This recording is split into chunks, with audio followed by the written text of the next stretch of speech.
আল্লাহ পাক রব্বুল আলামিন বলেন, এ জগতের মহিলা, তোমার ভিতরে যদি মহান আল্লাহ পাক রব্বুল আলামিনের জাহান্নামের ভয় থাকে, তোমার ভিতরে তুমি যদি মুত্তাকি হয়ে থাকো, তুমি যদি পরহেজগার হয়ে থাকো, তোমার ভিতরে যদি কবরের আযাবের ভয় থেকে থাকে, আল্লাহ পাক রব্বুল আলামিন বলেন, ইনিত্তাকাইতুন্না ফালা তাখদুআনা বিল কওল, তাহলে মিষ্টি আওয়াজে, মিষ্টি সুরে, কোমল সুরে কথা বলিও না, কোমল সুরে কথা বলিও না।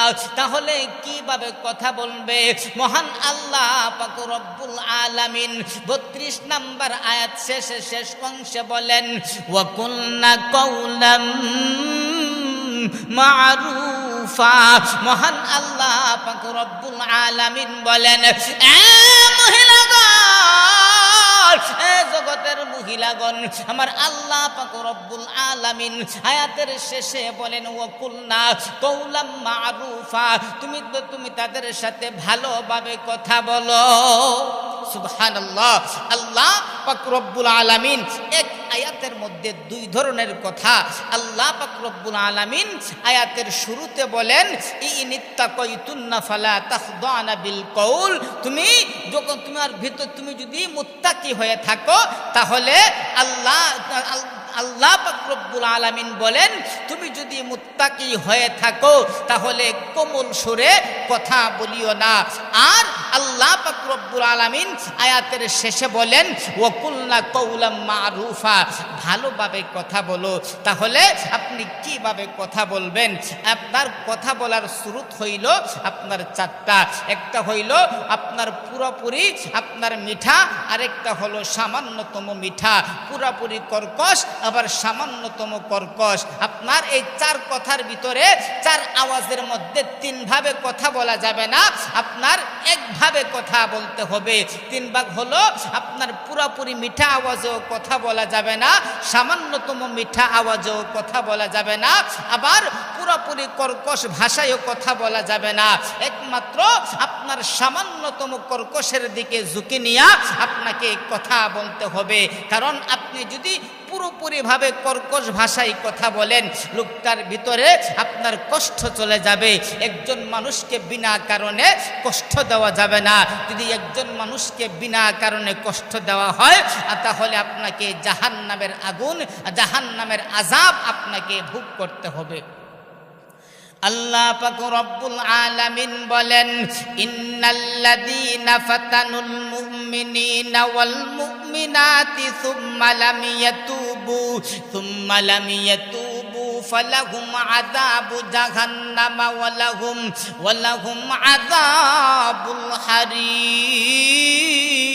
মহান আল্লাহ পাক রব্বুল আলামিন বলেন, এ জগতের মহিলা, তুমি যখন কাহারুর সাথে কথা বলো, তাহলে পুরোপুরি মিঠা আওয়াজেও কথা বলতে পারবা না, আবার সামান্যতম মিঠা আওয়াজেও কথা বলতে পারবা না, আবার পুরোপুরি কর্কশ ভাষায়ও কথা বলতে পারবা না। তুমি যদি পুরোপুরি কর্কশ ভাষায় কথা বলো, তাহলে লোকটার ভিতরে কষ্ট যাবে। একজন মানুষকে বিনা কারণে কষ্ট দেওয়া যায় না। যদি একজন মানুষ তোমার বিনা কারণে কষ্ট পায়, তাহলে মহান আল্লাহ পাক রব্বুল আলামিন বলেন, জাহান্নামের আযাব দেওয়া হবে। আল্লাহ পাক রব্বুল আলামিন বলেন, বিনা কারণে কাউকে কষ্ট দেওয়া যাবে না। আর যদি আপনি তার সাথে মিঠা আওয়াজে কথা বলেন, তাহলে মিঠা আওয়াজে কথা বললেও যে তার প্রতি আপনার প্রতি লুপসা লেগে যাবে। এই জন্য এইরকম ভাবে আপনাকে কথা বলতে হবে যাতে লোকটা কষ্ট না পায়, আবার আপনার প্রতি লিপসাও না জাগে। সুবহানাল্লাহ। একটা হলো আওয়াজের পর্দা। এখন আসেন দেহের পর্দা। আল্লাহ পাক রব্বুল আলামিন মহিলাদের মোট 10টা পর্দা। একটা হলো আওয়াজের পর্দা। আর 3 কারণে মহিলা আপনার ঘর থেকে বের হতে পারবে। আপনার 3 কারণে মহিলা ঘর থেকে বের হতে পারবে। একটা হলো আপনার ধর্মীয় কারণ, আরেকটা হলো আর্থিক কারণ, আরেকটা হলো ব্যক্তিগত কারণ। ব্যক্তিগত কারণ বলতে বোঝায় ওই মহিলা অসুস্থ হয়ে গেছে, কিংবা তার বাবা মারা গেছে, কিংবা তার মা মারা গেছে, কিংবা তার মা অসুস্থ, তাহলে কিভাবে যাবে? তাহলে ওই কারণে সে আপনার ঘর থেকে বের হতে পারবে। তারপরে ধর্মীয় কারণ, কোথাও ইসলামিক জলসা হইতেছে, এমতো অবস্থায় ওই মহিলা আপনার পর্দার সহিত যদি সে আপনার ধর্মীয় অনুষ্ঠান যদি ব্যবস্থা থাকে তাহলে সে যেতে পারবে। 3 নাম্বার হলো আপনার আর্থিক কারণ। দেখা গেল আপনার মহিলার আপনার স্বামী নাই, তার বাবা নাই, তার এইরকম ভাবে আত্মীয় স্বজন কেউ নাই, এমতো অবস্থায় তার ভরণ পোষণ কে নেবে? আপনার শরীয়ত অনুযায়ী আপনার দেশের সরকার তার খরচা বহন করবে। কিন্তু দেখা গেল সরকারও জালিম, কিন্তু তার ভরণ পোষণ দেয় না। এমতো অবস্থায় ওই মহিলা কি করবে? ওই অবস্থায় ওই মহিলা আর্থিক কারণে সে ঘর থেকে বের হতে পারবে। এই 3 কাজের এক কাজও যদি প্রয়োজন না হয় তাহলে মহিলা ঘর থেকে বের হতে পারবে না। এখন আসেন আপনার আল্লাহ পাক রব্বুল আলামিন 33 নম্বর আয়াতে মহান আল্লাহ পাক রব্বুল আলামিন বলেন, وَقَرْنَ فِي بُيُوتِكُنَّ وَلَا تَبَرَّجْنَ تَبَرُّجَ الْجَاهِلِيَّةِ الْأُولَى। মহান আল্লাহ পাক রব্বুল আলামিন ডাক দিয়া বলেন, মহান আল্লাহ পাক রব্বুল আলামিন বলেন, এ মহিলা তোমরা তোমাদের গৃহের মধ্যে অবস্থান করো, আইয়ামে জাহেলিয়াতের প্রথা অনুযায়ী তোমরা চলাফেরা করিও না। মহান আল্লাহ পাক রব্বুল আলামিন এই আয়াত দ্বারা মহান আল্লাহ পাক রব্বুল আলামিন 6টা পর্দার বিধান বোঝানো হয়েছে। আল্লাহ পাক রব্বুল আলামিন আপনি যে ঘরের ভিতরে 3টা পর্দা আর বাহিরে গেলে 3টা পর্দা, ঘরের ভিতরে 3টা পর্দা কি? আপনার এক নাম্বার পর্দাটা হইল একজন পুরুষ, বেগানা পুরুষ আপনার ঘরের ভিতরে ঢুকতে চায়, এমত অবস্থায় তাকে আপনি কিভাবে রিসিভ করবেন? ওই লোকটা কিভাবে ঘরের ভিতরে প্রবেশ করবে? মন গড়া বিধানে না আমার আল্লাহর বিধানে? মন গড়া বিধানে সেও প্রবেশ করতে পারবে না, মন গড়া বিধানে আপনিও তাকে রিসিভ করতে পারবেন না। তাহলে কিভাবে আপনি তাকে রিসিভ করবেন? আর ওই বেগানা পুরুষটা কিভাবে ঢুকবে বাড়ির ভিতরে? 1 নাম্বার বিধান আল্লাহ পাক রব্বুল আলামিন বলেন, আল্লাহ পাক রব্বুল আলামিন বলেন, ইয়া আইয়ুহাল্লাযীনা আমানু লা তাদখুলু বুয়ুতান গায়রা বুয়ুতিকুম। আল্লাহ পাক রব্বুল আলামিন ডাক দিয়া বলেন, এ পুরুষ, এ দুনিয়ার পুরুষের দুলেরা, তুমি যখন কোনো বেগানা নারীর ঘরের ভিতরে প্রবেশ করতে যাও, তুমি তোমার মন গড়া মতে প্রবেশ করতে পারবা না। আমি আল্লাহর বিধান মাইনা তোমাকে প্রবেশ করতে হবে। আমি আল্লাহর বিধান কি? আমার আল্লাহ পাক রব্বুল আলামিন বলেন, তুমি তার বাড়ির সামনে গিয়া তার কাছে অনুমতি চাইবা। যদি সেই ভিতর থেকে অনুমতি দেয় তাহলে পুরুষ তুমি ঘরের ভিতরে প্রবেশ করতে পারবা। আর যদি অনুমতি না দেয় তাহলে তুমি ঘরের ভিতরে প্রবেশ করতে পারবা না। এমতো অবস্থায় মহান আল্লাহ পাক রব্বুল আলামিন মহিলাকে ডাক দিয়া বলেন, এ মহিলা, তুমি যদি ভালো মনে করো তাহলে তাকে তুমি অনুমতি দাও। হ্যাঁ, তুমি অনুমতি দিবা, কিন্তু তুমি যেই ঘরের ভিতরে আসো সেই ঘরের ভিতরে ঢোকার অনুমতি দিও না। হ্যাঁ, তুমি যদি সেই ঘরের ভিতরে ঢোকার অনুমতি দাও তাহলে তুমি তাকে অনুমতি দিয়া অন্য রুমের মধ্যে তুমি চলে যাও। মহান আল্লাহ পাক রব্বুল আলামিনের বিধান কত সুন্দর, একবার বলি সুবহানাল্লাহ। তাহলে মহান আল্লাহ পাক রব্বুল আলামিন আপনি বাড়ির ভিতরে 1 নাম্বার পর্দা, যে আপনি ওই পুরুষটা বেগানা পুরুষ, সেও আল্লাহর বিধান মোতাবেক সে আপনার ঘরের ভিতরে ঢুকতে চাইল, আপনিও আল্লাহর বিধান মোতাবেক আপনি তাকে অনুমতি দিলেন। এমতো অবস্থায় আপনি যে অনুমতি দিলেন, এখন অনুমতি দেওয়ার পরে তার সাথে কথা বলবেন কিভাবে? এক খাটের মধ্যে বৈশা নাকি চেয়ারের মধ্যে, পাশাপাশি চেয়ারের মধ্যে বৈশা? না, এক খাটের মধ্যে বসেও কথা বলা যাবে না, চেয়ারের মধ্যে পাশাপাশি বসেও কথা বলা যাবে না। একমাত্র কথা বলতে হবে আমার আল্লাহ পাক রব্বুল আলামিনের বিধান মতে। আমার আল্লাহর বিধান কি? আল্লাহ পাক রব্বুল আলামিন বাড়ির ভিতরের 2 নাম্বার পর্দা নিয়ে আলোচনা করেন। আল্লাহ পাক রব্বুল আলামিন বলেন, ওয়া ইযা সাআলতুমুহুন্না মাতাআন ফাসআলুহুন্না মিন ওয়ারাই হিজাব। মহান আল্লাহ পাক রব্বুল আলামিন বলেন, এ জগতের মহিলা, একজন বেগানা পুরুষ ঘরের ভিতরে ঢুকতে চাইলো, আমি আল্লাহর বিধান মোতাবেক তাকে তুমি ঘরের ভিতরে ঢুকার অনুমতি দিলা। এখন 2 নাম্বার পর্দা, তুমি বাড়ির ভিতরে তার সাথে কিভাবে কথা বলবা, তার সাথে পাশাপাশি বৈশা কথা বলবা না, না পাশাপাশি বসে কথা বলা যাবে না। তাহলে তার সাথে কিভাবে কথা বলতে হবে, আমি আমার আল্লাহর বিধান মোতাবেক, আমার আল্লাহর বিধান কি, ওয়াইদা সাআলতুমুহুন্না মাতাআন ফাসআলুহুন্না মিন ওয়ারাই হিজাব। আমার আল্লাহর বিধান হইল, সেই লোকটা বেগানা পুরুষটা যখন তোমার ঘরের ভিতরে গিয়া বসে, তখন তার সাথে তুমি যখন কথা বলো, মধ্যে একটা পার্টিশন দিয়া দাও, অর্থাৎ একটা পর্দার ব্যবস্থা করো। পর্দার 2 পাশ থেকে 2 জন কথা বলো, সুবহানাল্লাহ। আল্লাহর পয়গম্বর সাল্লাল্লাহু আলাইহি ওয়াসাল্লাম বলেন, এখন দেখা গেল তুমি তার সাথে কথা বলবা। এখন বাড়ির ভিতরে 3 নাম্বার পর্দার বিধান, এমন কিছু কথা বলবা যেই কথাগুলি গুরুত্বপূর্ণ। আপনার শাশুড়ি শুনলে সমস্যা হবে, আপনার শ্বশুর শুনলে সমস্যা হবে, পাড়া প্রতিবেশী শুনলেও সমস্যা হতে পারে। তাহলে তার সাথে তুমি কিভাবে কথা বলবা?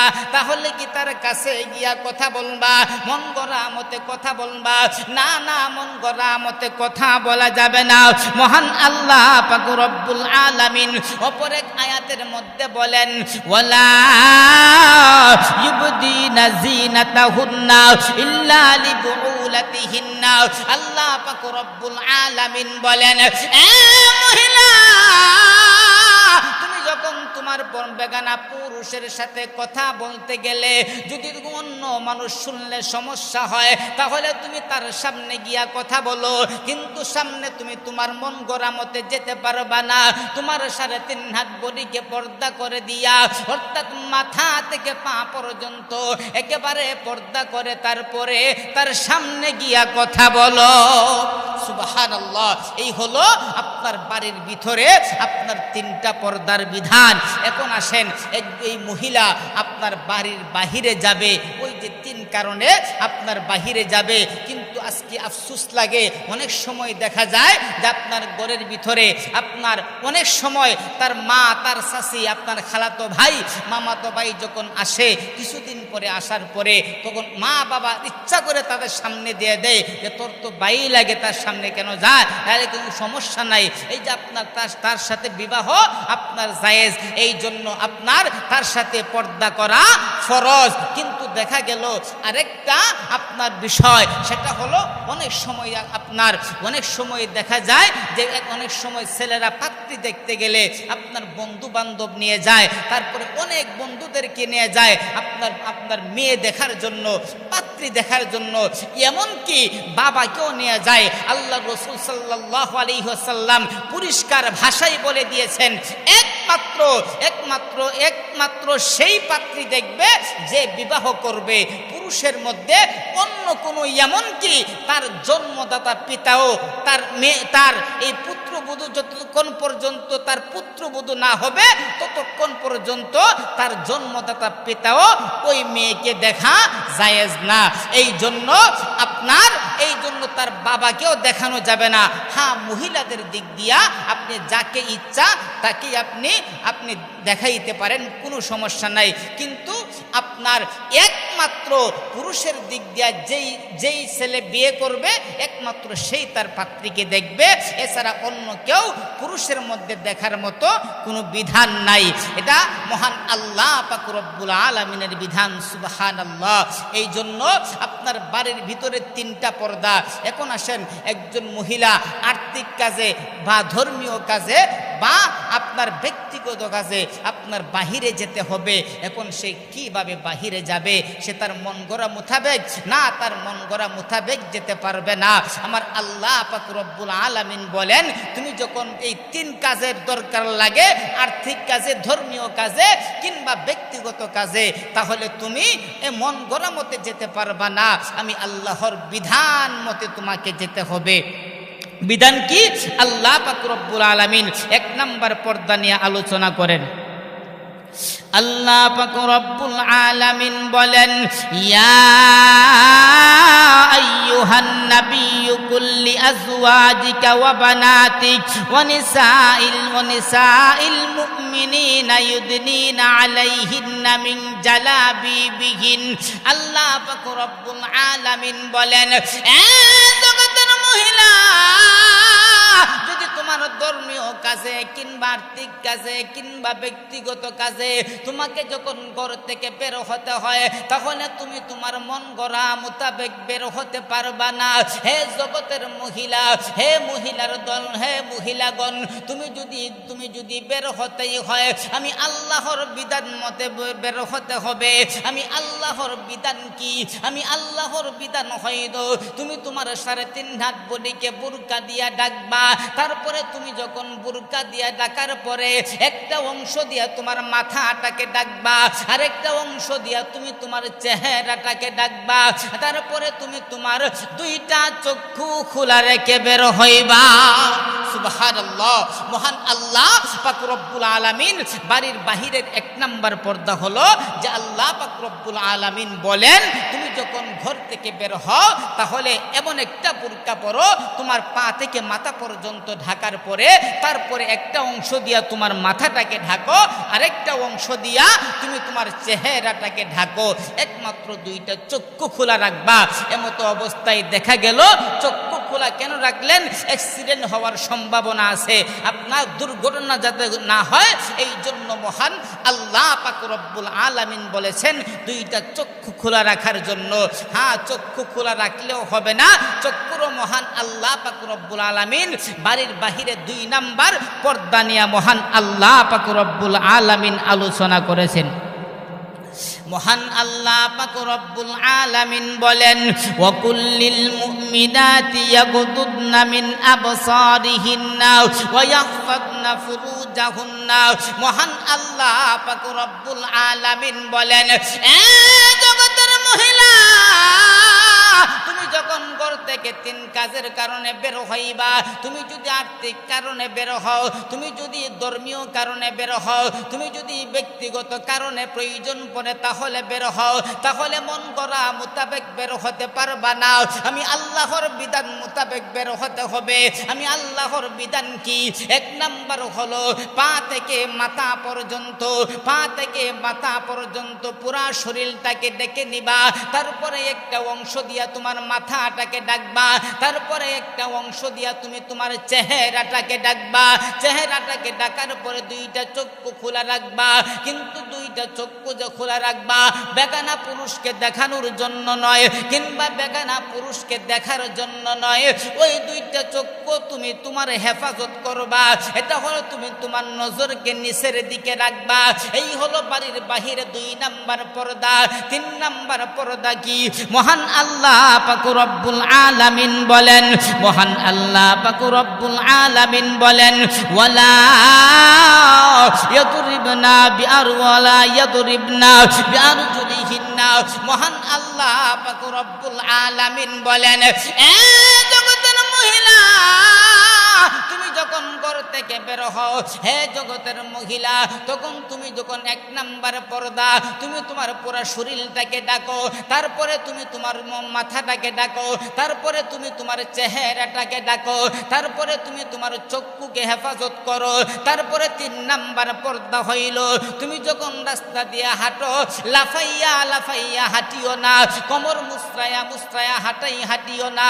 তুমি যদি কোমর মুচড়ায়া হাঁটো, এমতো অবস্থায় কুচক্র তোমার পিছনে লেগে যাবে, তোমার পিছনে তোমার শরীরের অংশগুলি ভেসে উঠবে। এই জন্য কোমর মুচড়ায়া হাঁটা যাবে না, লাফাইয়াও হাঁটা যাবে না। একমাত্র নম্রভাবে তুমি চলাফেরা করো। সুবহানাল্লাহ। এই হলো বাড়ির বাহিরের আপনার 3টা পর্দা। এখন আসেন, আপনার মোট হইল 10টা পর্দা। 1 নাম্বার হলো আওয়াজের পর্দা, 2 নাম্বার হলো যে আপনার 3 কারণে মহিলা ঘর থেকে বের হতে পারে। 1 নাম্বার হলো আপনার ব্যক্তিগত কারণ, 2 নাম্বার হলো ধর্মীয় কারণ, 3 নাম্বার হলো আর্থিক কারণ। এই হলো 4। এখন আসেন বাড়ির ভিতরে হইল 3টা পর্দা এবং বাইরের ভিতরে 3টা পর্দা কি? একজন বেগানা পুরুষ যখন ঘরের ভিতরে ঢুকতে চায়, তুমি তাকে অনুমতি, তুমি যদি ভালো মনে করো অনুমতি দিবা। অনুমতি দেওয়ার পরে তারপরে কিভাবে কথা বলবা? এক ঘরে বসে না না, মধ্যে একটা পর্দা দিয়া 2 পাশ থেকে 2 জন কথা বলবা। 3 নাম্বার পর্দা হলো দেখা গেল তার সাথে কথা বলতে গেলে গুরুত্বপূর্ণ কথা অন্য কেউ শুনে ফেলবে, এমতো অবস্থায় কথা হলো যে তার সাথে কাছে গিয়ে কথা বলো, তবে তোমার 3.5 হাত বডিকে ডাইখা গিয়া কথা বলো। বাড়ির বাহিরে 3টা পর্দা। 1 নাম্বার হলো যে আল্লাহ পাক রব্বুল আলামিন বলেন 3.5 হাত বডিকে তুমি ডাইকা, তারপরে তুমি তোমার মাথাটাকে একটা অংশ দিয়া ঢাকো, তারপরে তুমি তোমার চেহারাটাকে ঢাকো, তারপরে তোমার 2 নাম্বার পর্দা হলো তোমার চক্ষুটাকে নিচের দিকে রাখো। 4 নাম্বার হলো তারপরে হলো তুমি জমিনের মধ্যে তুমি হেলাইয়া তারপরে তুমি এইরকম ভাবে কোমর মুছরাইয়া হাঁটিও না। এই হলো আপনার মহিলাদের 10টা পর্দা। আল্লাহর পয়গম্বরের পরিজাত টুকরা হযরত ফাতেমাতুজ জোহরা রাদিয়াল্লাহু তাআলা আনহা, তিনি কত আপনার মৃত্যুর সময়ও তিনি পর্দা লঙ্ঘন করে নাই। হযরত ফাতেমাতুজ জোহরা রাদিয়াল্লাহু তাআলা আনহা, তিনি যেই দিন মারা যাবে, গভীর রজনীতে তিনি স্বপ্নে দেখেন আল্লাহর পয়গম্বর সাল্লাল্লাহু আলাইহি ওয়াসাল্লাম, আল্লাহর পয়গম্বর সাল্লাল্লাহু আলাইহি ওয়াসাল্লাম রাদিয়াল্লাহু তাআলা আনহার ঘরের ভিতরে প্রবেশ করলেন। তিনি কি যেন খুঁজতেছে, এমতো অবস্থায় ফাতিমা ডাক দিয়া বলেন, বাবা কি খুঁজে? এমতো অবস্থায় ডাক দিয়া বলেন, ফাতেমা রে, আমি তো তোকেই খুঁজি। এমতো অবস্থায় বলতেছেন, বাবা কেন? এবার ডাক দিয়া বলেন, মাগো, আজকে সেহরি খাইবা আলীর ঘরে আর ইফতার করবা আমি নবীর সাথে। এবার ফাতেমাতুজ জোহরা রাদিয়াল্লাহু তাআলা আনহা, তিনি কনফার্ম হয়ে গেলেন আজকে সে দুনিয়া থেকে বিদায় হয়ে যাবে। তিনি যখন সেহরি খাইলেন, ফজরের আজান দিয়ে দিল। এমতো অবস্থায় আলী রাদিয়াল্লাহু তাআলা আনহু, তিনি যখন আপনার মসজিদে চলে গেলেন, হযরত ফাতেমাতুজ জোহরা রাদিয়াল্লাহু তাআলা আনহা, তিনি ফজরের নামাজ আদায় করে হাসান হুসাইন রাদিয়াল্লাহু তাআলা আনহুর কাপড়গুলি যখন দৌত করে, এমতো অবস্থায় হঠাৎ করে হযরত আলী রাদিয়াল্লাহু তাআলা আনহু, তিনি যখন ঘরের ভিতরে প্রবেশ করলেন, এমতো অবস্থায় ডাক দিয়া বলেন, হে ফাতিমা, কি ব্যাপার, তোমার মন খারাপ কেন? এবার ফাতিমা ডাক দিয়া বলেন, হে আমার স্বামী, আমি স্বপ্নে দেখলাম আল্লাহর পয়গম্বর আমার ঘরের ভিতরে আগমন করলেন। আমি বললাম, বাবা আপনি আমার ঘরে আগমন হঠাৎ করে? এমতো অবস্থায় বাবা বললেন, হে ফাতিমা, আজকে সেহরি খাইবা আলীর ঘরে আর ইফতার করবা আমি নবীর সাথে। এমতো অবস্থায় আলী রাদিয়াল্লাহু তাআলা আনহু, তিনিও কনফার্ম হয়ে গেলেন, হায়রে আমার ফাতিমা আজকে দুনিয়া থেকে বিদায় হয়ে যাবে। কারণ হলো শয়তান কোনোদিন নবীর সুরত ধারণ করতে পারে না। এমতো অবস্থায় আলীও কান্দে, আবার ফাতিমাও কান্দে। এমতো অবস্থায় হাসান হুসাইন ডাক দিয়া বলেন, হে বাবা, কান্না করেন কেন? মা কেন কান্না করেন? এমতো অবস্থায় ফাতেমাতুজ জোহরা রাদিয়াল্লাহু তাআলা আনহা ডাক দিয়া বলেন, এ হাসান, যাও তোমার নানাজির কবরের পাশে যাও, তোমার নানাজির কবরটা জিয়ারত করে আসো।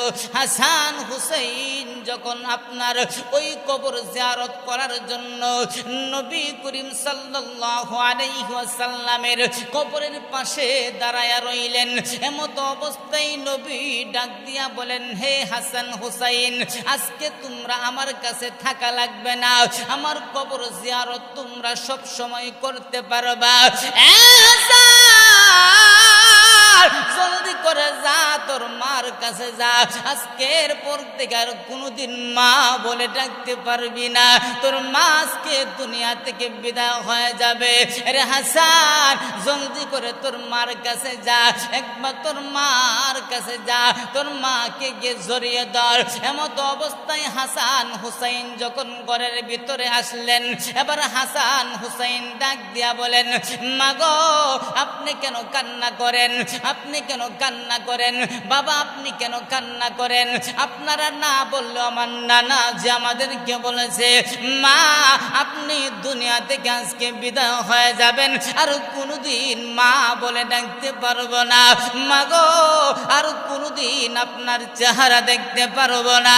এমত অবস্থায় হাসান হুসাইন যখন কান্নার রোল পড়ে গেল, এমত অবস্থায় ফাতেমাতুজ জোহরা রাদিয়াল্লাহু তাআলা আনহা ডাক দিয়া বলেন, স্বামী আমি যখন মারা যাব আমাকে রাত্রিবেলায় কবর দিয়া দিবেন, কারণ হলো কেউ যদি আমি মারা গেছি এই রকম এই খবর শোনার সাথে সাথে পুরো সবাই যখন জানাজায় অংশগ্রহণ করবে, আমি চাই না আমি মৃত্যুবরণ করার পরে আমার পর্দা লঙ্ঘন হয়ে যাক। আলী রাদিয়াল্লাহু তাআলা আনহু ডাক দেয়া বলেন, হে ফাতেমা তুমি হলেন নবীজির কলিজার টুকরা, এই মুহূর্তে তুমি যদি মারা যাও তাহলে তো সবাই আসবে জানাজায়, এটাই স্বাভাবিক। এমত অবস্থায় ডাক দিয়া বলেন, স্বামী গো আমাকে কেউ দেখে নাই, বেগানা পুরুষ কেউ আমাকে দেখে নাই, এমত অবস্থায় আমি যখন মারা যাব আমার কাফনের ভিতরে তারা আমার শরীর দেখবে না, আমার চেহারাও দেখবে না,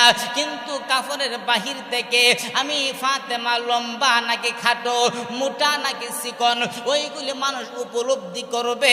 আমি চাই না মৃত্যুবরণ করার পরেও আমি ফাতেমার পর্দা লঙ্ঘন হয়। সুবহানাল্লাহ।